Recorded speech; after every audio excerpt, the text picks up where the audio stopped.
La mulți ani, și mulți bani,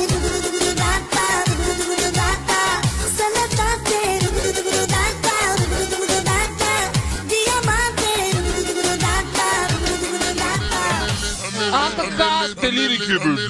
Hai că încep așa, asta este ziua ta. Ai făcut 20 de ani și cu asta basta. Îți spun să trăiești mai mult de 1000 de ani și să ai buzunarul plin cu cât mai mulți bani. Când ajungi să ai cam 20 de ani, nu va mai trebui să mai dai la curve bani. Femeile vor veni chiar dacă ai Logan. Nu asta contează, ești cel mai mare golan.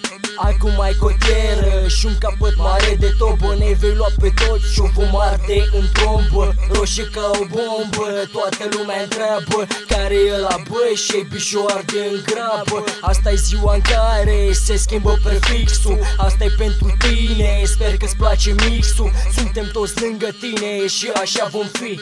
Suntem împreună mereu și tu știi. Dar să nu uităm de baxul de apă plată sau de o bere la jumate un pic mai umflată. Să nu uităm ce va spune și de liric. Nu va spune negru, spune la mulți ani pe beat.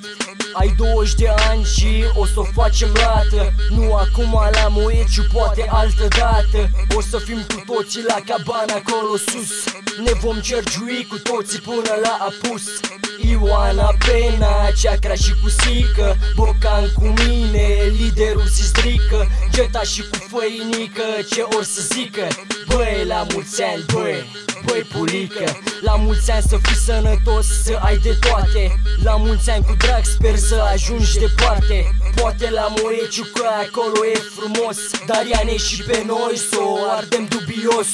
Da, citește-ți numărul de ziua ta. Da, citește-ți numărul de ziua ta. Da.